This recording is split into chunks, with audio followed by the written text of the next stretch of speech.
ô combien intéressante. Lise, je vous laisse le soin de nous présenter votre invité.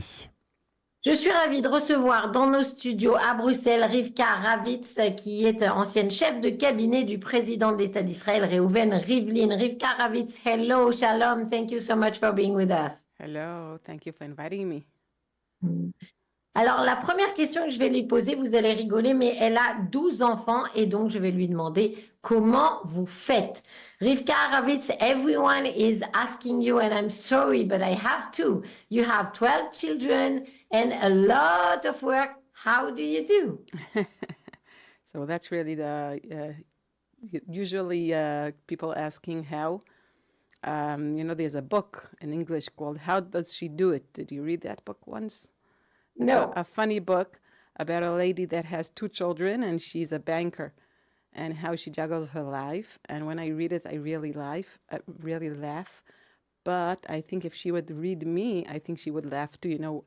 Could you guess how many shoes do you have in a house of 12 children and how many appointments to doctors I had to do? So yes, it's a good question. I don't have the exact answer, but maybe I've got a lot of help. My husband is very supportive. My mother helps me a lot. Maybe that's the answer.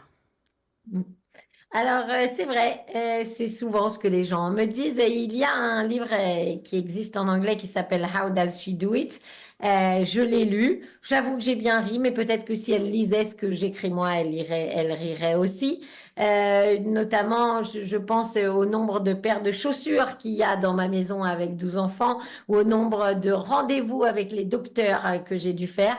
Je suppose que la réponse, c'est que j'ai eu de l'aide, que ce soit de la part de mon mari qui est très présent ou de la part de ma mère qui m'aide aussi beaucoup. Ça sera sans doute ça ma réponse. How did you meet Reuven Rivlin? Because you became at the beginning a parliamentary assistant for him before being the chief of staff during 7 years with him. Comment vous avez rencontré Reuven Rivlin puisque vous étiez sa jeune assistante parlementaire avant de devenir sa chef de cabinet? So yes, I'll tell you how I met him, but maybe I'll tell you how I got here to Brussels too. Is that a question? Of course it will. Yeah, so I'm the guest of Rebbetzin Shulamit Pinson, and there's a speak tonight in Male, so I have to give thanks to the people that host me so nice, Rabbi and Rebbetzin Pinson. So how did I got to meet Rivlin? I worked for my father-in-law in the Knesset. He was a member of Knesset. He was the head of the Haredi party in the Knesset called Yadut Torah. And I worked for him a few years, and then I met Rivlin at the finance committee of the Knesset. That time, there was a new law in Israel. Members of Knesset can't hire first-degree relatives. So I had to leave my father-in-law, and I went to work with him. He was the head of the Likud. He was running Arik Sharon to be a prime minister that time. And I went to work with him. Very fast, I became the head of his office when he became the Minister of Communications. That was a very official job. And I was pretty young. I was maybe 23 then, with a few babies at home. And then a few years later, he wanted to run to be the president of Israel. That was a hard campaign. We worked a lot. And he won it. He was elected to be the 10th president of Israel. Alors, d'abord, je tiens à remercier les personnes qui expliquent et qui m'ont fait venir à Bruxelles. C'est la rabbinite Shulamit Pinson.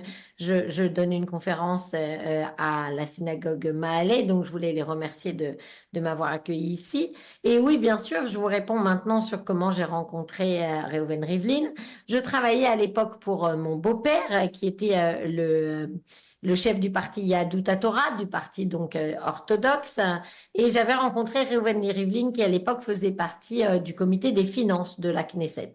À ce moment-là, ils ont passé une loi pour expliquer que les gens qui faisaient partie de la famille des députés ne pouvaient pas travailler avec eux, et donc il fallait que j'aille travailler avec quelqu'un d'autre. À l'époque, Reuven Rivlin était le chef du Likud, c'était Ariel Sharon qui était le futur Premier ministre. Et rapidement, Reuven Rivlin est devenu ministre des Communications. Et j'étais assez jeune à l'époque, je devais avoir 23 ans et quelques bébés déjà à la maison. Mais j'ai commencé à travailler avec lui. Et puis, de fil en aiguille, on s'est retrouvé à cette fameuse campagne assez difficile qui demandait beaucoup de travail puisqu'il avait décidé de se présenter pour être président de l'État d'Israël. Et il a réussi puisqu'il a été élu. Rivka Ravitz, everyone in Israel loved Reuven Rivlin. I don't know any person who said a bad thing about him. Was he also so easy to work with? Tout le monde adorait Reuven Rivlin quand il était président. C'était vraiment le grand-père d'Israël. Est-ce qu'il était si facile que ça de travailler avec lui? It was never easy. Working with a president is not easy. And I don't believe it's easy in any place in the world, but in Israel especially, there's no dull moment, you know. Every moment something is happening. So it was not easy, but it was a lot of fun and a very important experience for me. I really appreciated it, and really I've got to meet top leaders of the world and sit in very priority meetings, sometimes really getting to very interesting rooms and places was very nice. Not easy, but very good. Alors, c'est vrai que non, c'était pas facile. D'ailleurs, ça n'est jamais facile de travailler avec un président dans aucun pays au monde et encore moins en Israël.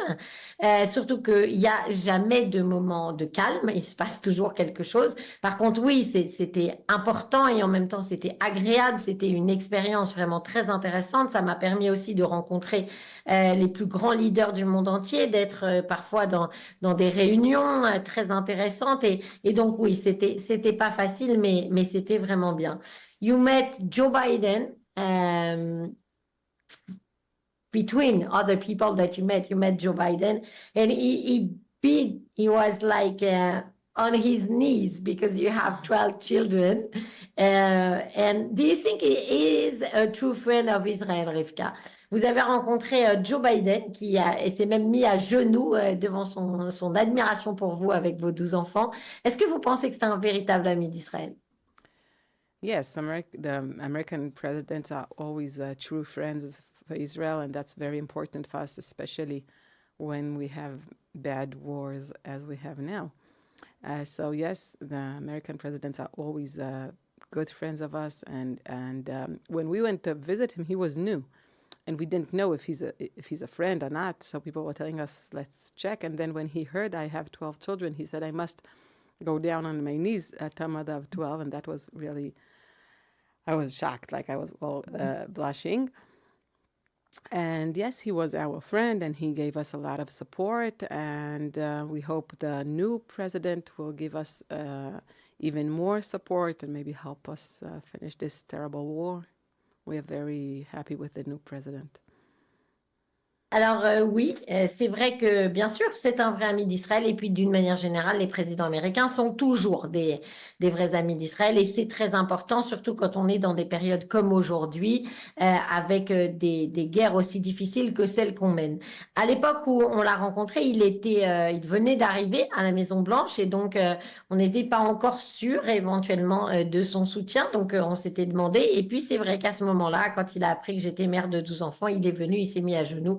J'étais un peu sous le choc, j'étais un peu gênée, j'ai rougi. Mais en tout cas, c'est vrai qu'il a toujours été là.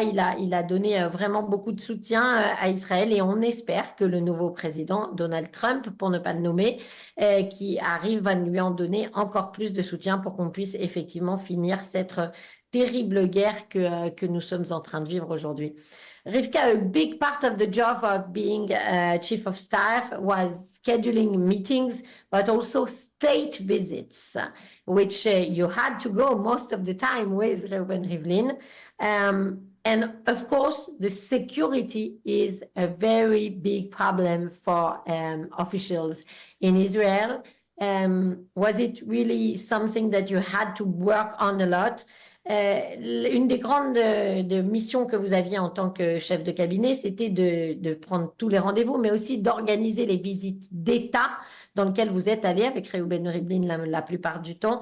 Et la sécurité, quand on est avec un président israélien, c'est toujours quelque chose de très problématique. Est-ce que ça vous a pris beaucoup de temps, ces affaires de sécurité? So yes, it's a big issue. I didn't deal it by myself. I had people, my staff, part of them were dealing when we traveled around the world. Sometimes maybe 30 security guard came with us, and it was an issue. And you also you lose your sense of privacy when you have so much security around you. So yes, but that's a price you have to pay when you want to be a president. You can't be a president without security. So we had to deal with that a lot. We traveled with them all around, and they did a good job. They are good people. They are from the Israeli Shin Bet. Very good people. Alors oui, bien sûr, c'est un vrai problème, mais en vrai, je ne l'ai pas vraiment géré moi-même. Il y avait beaucoup de gens dans mon équipe qui s'en occupaient. On avait des gens qui voyageaient avec nous à travers le monde entier, parfois jusqu'à 30 personnes pour la sécurité. Donc bien sûr, le revers de la médaille, c'est que vous perdez un peu le sens d'intimité quand vous êtes systématiquement avec autant de gens autour de vous. Mais quand vous êtes président, c'est le prix à payer, vous le savez depuis le début. Et honnêtement, ils ont toujours été à la fois très présents et en même temps, ils ont fait un très bon boulot. C'était pour la plupart des gens du Shin Bet et ça s'est toujours très bien passé. Rivka, you have a degree in computer science. Do you encourage Orthodox women to work? Vous avez vous-même un diplôme de computer science. Est-ce que vous encouragez les femmes orthodoxes à travailler? So first of all, I've got a good message last week. I've become a doctor. I got my PhD. So Wow, yeah, congratulations, כל הכבוד. that was not easy. If I really tell also my students and also my daughters and girls around me that when they ask if it's good to work out and if it's good to work so hard, so I tell them, first of all, do what's good for you. I want my daughters and other girls to do what's good for them. And if it's good for you to work, so yes, so go with it and believe in it and don't let anything bother you. And every woman, even if she's religious, even if she's ultra religious, she could achieve any goal. And I don't think being a woman or being from a person should bother someone from achieving something in work or in the career or something. Shouldn't bother. Alors oui, d'abord je voulais vous dire que j'ai eu une bonne nouvelle il n'y a pas longtemps, j'ai terminé mon PhD, donc maintenant je suis docteur et ça n'a pas été facile, donc je peux le dire. Mais ce que je dis tout le temps à mes étudiants et à mes filles aussi, c'est que le plus important, c'est de faire ce qui est bien pour vous. C'est chacun qui doit juger à sa place et donc si c'est bien pour vous de travailler, eh bien oui, allez-y, travaillez, croyez-y, faites le maximum. Si la carrière c'est important pour vous, alors il faut y mettre les moyens, même si vous êtes une jeune fille orthodoxe ou même ultra-orthodoxe, et ça ne devrait jamais vous empêcher d'atteindre aucun objectif et ça ne devrait pas vous stopper d'une quelconque façon. I believe you when you say it was not easy because I read you were studying at 3 o'clock or 4 o'clock a.m. when you were doing study because you had a whole day of work. So it means it's a lot of in your mind, in the volunteer of doing it. Do you feel that you became a role model for young girls, especially in the Haredi sector? Je vous crois absolument, Rivka, quand vous avez dit que ça n'était pas facile pour vos études, parce que j'ai lu que vous travailliez à l'époque pour ces études entre 3h et 4h du matin jusqu'à 7h du matin avant que vos bébés se réveillent, alors que vous aviez derrière ensuite une journée entière de travail à faire. Donc, on voit que c'est vraiment une question de volonté. Est-ce que vous êtes devenu peut-être malgré vous un modèle pour les jeunes filles orthodoxes? So I'm not sure if I could say a role model, but yes, some sort of. A lot of girls come and ask me questions about going out to work. Where should they work? Should they stay in the community, work for the schools in the community, or could they go out and work for people outside? And I try to answer each one what suits for her. Like as I said, you have to feel good with what you do, and if you feel good with it, just run with it far and don't be scared of anything. So yes, I've getting a lot of questions, phone calls, girls ask me from the family and from other places. I've been asked a lot about it. Alors, bien sûr, on me pose souvent des questions. Je ne sais pas si je suis devenue un modèle, mais en tout cas, j'essaie de répondre. On me demande souvent où il faut travailler, est-ce qu'il faut rester dans la communauté, est-ce qu'on peut sortir de la communauté orthodoxe 100 ans, est-ce qu'il vaut mieux aller travailler dans les écoles, faire autre chose? Et moi, je réponds comme je vous l'ai dit à la question précédente, qu'il faut surtout être bien avec soi-même, avec ce que vous faites. Il ne faut pas avoir peur. Et donc, oui, je reçois des questions à la fois de ma famille et d'autres jeunes filles, mais voilà, chacun doit faire ses choix pour lui-même. A very big debate is now in Israel about the Haredim enrolled in the army or not enrolled in the army. Would you say that you have an opinion on that, Rivka, if you're okay to answer that? You're not obliged. Alors, je lui demande, et j'ai précisé qu'elle n'était pas obligée de répondre parce que je sais que c'est un peu touchy, qu'est-ce que vous pensez de l'enrôlement des ultra-orthodoxes dans l'armée? Est-ce qu'ils doivent aller à l'armée, pas aller à l'armée? Quelle est votre opinion là-dessus? So yes, of course, I have a reply to this, but I must say it's a very hard issue in Israel these days. It tears the people to two parts, and it's not easy. I could tell you what I usually say about it, and it's long and it's a bit complicated, but I'm sure that your audience is smart enough to understand it. But I must say, in these days of war, it's not comfortable for me as a mother, as seeing my friends at the same age of mine with boys at the same age of mine, not sleeping at night and having very hard times, and knowing their boys are on the borders. So it's not easy, but still I have to say what I believe in. So as you must know, you say a point of view when you talk about things like that. So what do you mean when you say a point of view? Each one sees the world from his point of view. If I'm standing on one mountain and you'll be standing on a different one, each one of us will see different view. It's not the same view. If we want to understand one each other and see the same thing, we must go down. I must go down from my mountain and you must go down from your mountain. We must meet at some point and then see the same view. So that's the meaning of a point of view. And what do I mean? I believe, and we believe as Haredim, as ultra-Orthodox, we believe that we were all born for a reason. And God brought us here for a reason. And his reason is he wanted the Jews to learn his Torah. He wanted us to learn the Torah. And that's the most important thing for him, and he wanted us to devote our lives to that.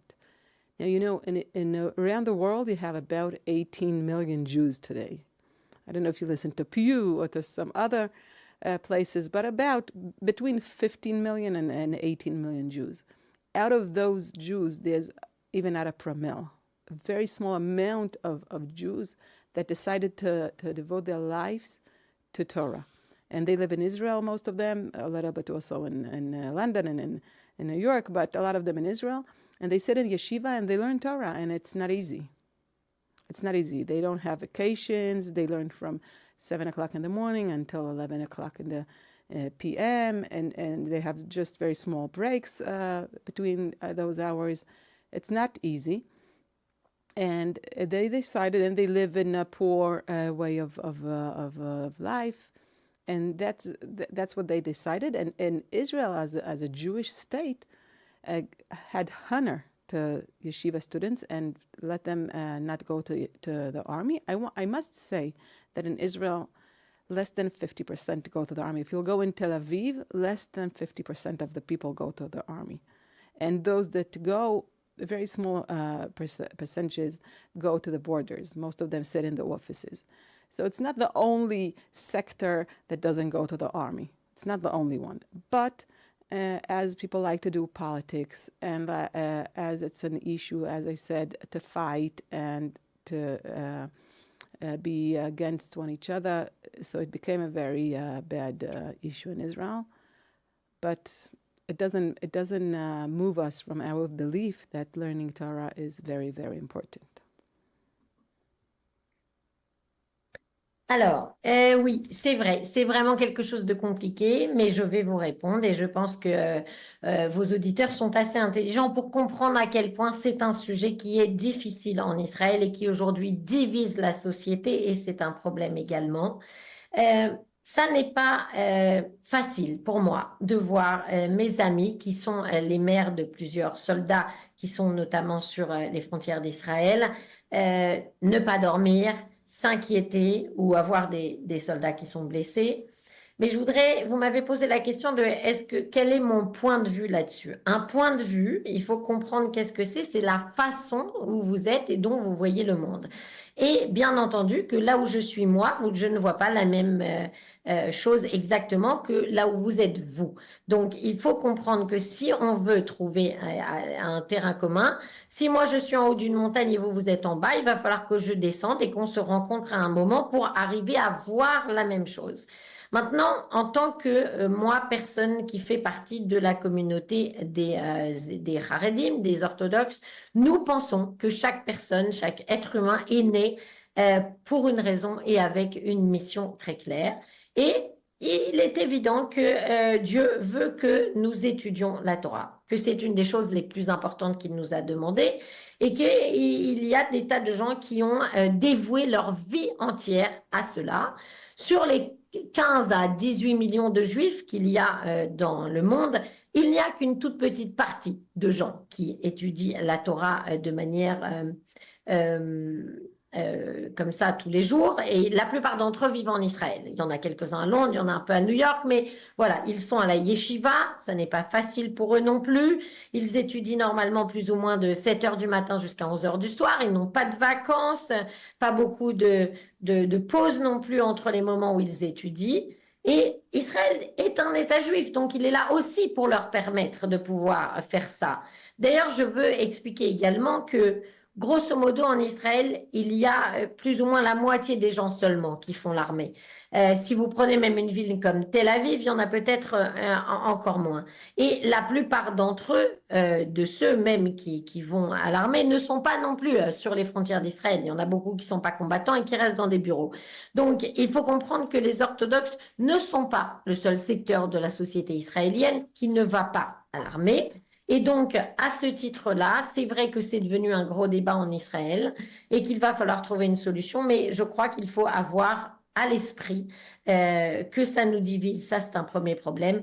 Et le second, c'est que étudier la Torah reste quelque chose d'extrêmement, extrêmement important. That will be my last question, Rivka. While you are in Brussels, and I'm sure that you are following, even if you don't follow so much media, usually maybe, everything that has been going on since 7th of October with the anti-Semitism rising in Europe. And from someone who has met a lot of politics and very high people, do you think they also have this conscience that it is so difficult for Jews now to live in the world of today? Rivka, pour finir, je voudrais votre avis sur la vague d'antisémitisme qui existe en Europe depuis le 7 octobre. Vous qui avez rencontré tellement de chefs d'État et de gens excessivement importants, est-ce que vous croyez que eux aussi, ils ont en tête que c'est tellement difficile de vivre en tant que juif aujourd'hui en Europe et dans le monde de 2024? So yes, we always had these debates with leaders from the world and especially from Europe about the issue of anti-Semitism and about the growing of anti-Semitism in Europe, especially in also in the East and sometimes in the West of Europe. And we always talked about it. It was always an issue, and we brought it to the table. And the president was talking and asking leaders from around Europe, what could you do for this bad condition of anti-Semitism? I must tell you that when we were sitting in those rooms, I never felt compelled by those leaders. Maybe they were good actors, I don't know, or they really didn't hate us. But I know that there are people, and in the streets, people feel the anti-Semitism, and it's not good, I know. C'est vrai, on a toujours eu ce genre de débat et quand on était avec les leaders du monde entier, cette question est toujours venue sur le tapis. On leur a toujours demandé, hein, que ce soit en Europe de l'Est, en Europe de l'Ouest, ça a toujours été un problème.